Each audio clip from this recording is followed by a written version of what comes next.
she should hang it up. I met a gypsy. So with all the rhino bullshit aside, how fucking good for Marvin Musquin and Mathilde. I've got a photo of them up there. Go to Mathilde's Instagram, dude.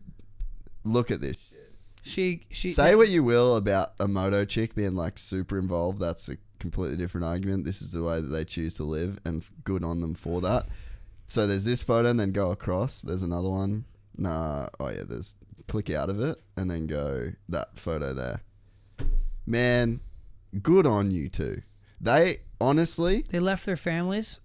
They followed his dream. She backed him. Yeah. She holds him accountable. Yeah. She's a sweet, amazing... Lovely person.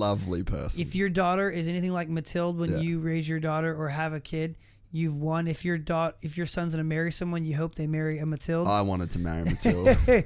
She's gorgeous. I straight up, when I went to America, this is how much of a fuckwit I was. I'm like, dude... I bet I could get Mathilde to leave Marv for me. Aussie accent, like surely. I remember we were. I think they are a power couple. Dude. He has, for some reason, I think this moto community has forgot that Marv took a year off. A year.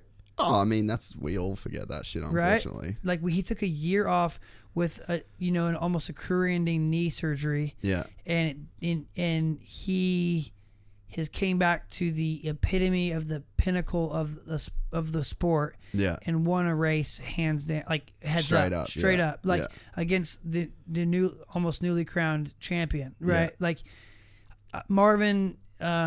I think he's staying at KTM. I heard. I think they're gonna offer him one more year. Yeah. And I think that'll be it. And I hopefully, I'm sorry, I don't hope it's it, but if it's his final hurrah, how rad would that be for he can end his career with Red Bull KTM? Yeah, so good. Like that speaks volumes to the kind of man that he is. 100%. When you can stay on one team, Roger DeCoster's program. Yeah, for that long, you are a great person. Because he treats it like a job, and he respects everybody. Man, he's honestly to this day one of the best riders I ever worked with in terms of filming, and like he would go above and beyond. Like never once gave you any attitude. He is a stand-up dude.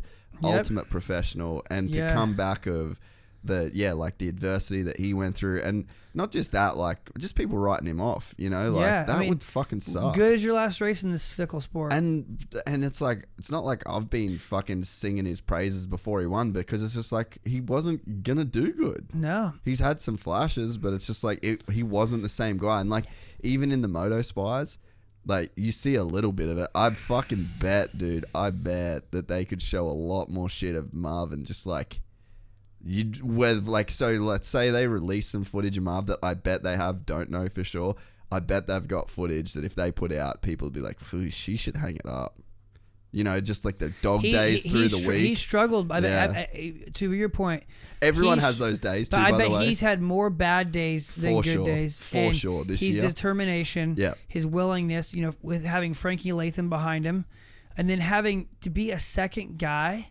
He's been a second guy to Dunge. Then he was a second guy to Marv. To Coop. I'm sorry. I'm sorry.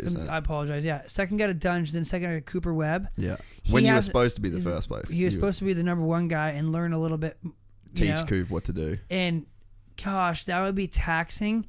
And that Mathilde and the Baker's Factory program seems to be working pretty good for him. They've adjusted his diet, I know, because his metabolism is so fast. I feel that good things happen to good people ultimately, and the neck brace thing, like there's another layer to his brother being exactly, that had to be a big decision. Like his brother's paralyzed in a motorcycle accident, whether he had a brace on or I don't know. I don't know 100%, but I've had a bunch of people say that he did.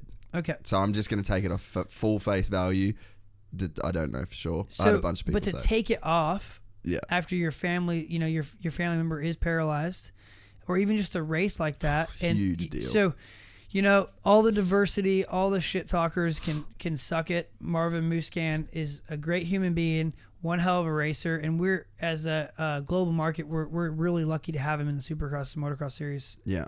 No, 100%. And think about like he's the dude that like ushered in the new French generation too, because you've kind of got to have like this was like the thing to like fucking whatever to get with Chad. He never was that dude for Aussies ever. Like Burner a little bit of Medi, I agree. A little bit. He brought Ferrandis with him. So like Marv was like the dude that he was like, he put the French flag in American soil, and that was like the embassy. You know, Marv was the French embassy. Yeah. Chad was the Aussie embassy for like maybe like Sharky and but they were like his boys, you know, like that was his generation. But I know at JDR, dude, there was nothing, man. Like he didn't support like not at all. So like that's and he hasn't left like Lebeg in the whole crew. Yeah. Like he didn't forget his roots. Yeah. Right. Like he's 100% guy more than anything because the owners are French. Yeah. Mark and Ludo, right? Like they love their countrymen, obviously, right? And he supports the brand. He could probably get more money from Oakley. Yeah. At times, but no, he wants to be part of his crew, and he's always supporting his country whenever he can. Yeah. You know, Brian Monroe unfortunately got a paralysis due to racing. They took him in. Yeah. Mathilde flew to France with him, I think. Yeah. Like they are salt of the earth type of people, and to be salt of the earth and be able to race at that level with all for that long, like I'm that picture says it all. Yeah, 100%. And the fans finally at the stands a little bit, you know. Yeah, it's great.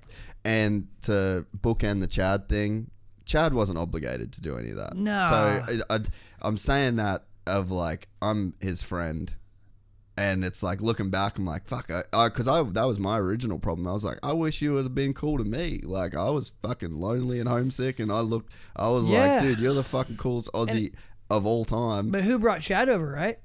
Who did bring Chad over? No, but I mean, like, yes, Chad brought himself over. Yeah, true. So it's like maybe like who? I got myself here, motherfuckers. Yeah, like I mean, in his own way, like. And he was in to defend Chad again, from my own point.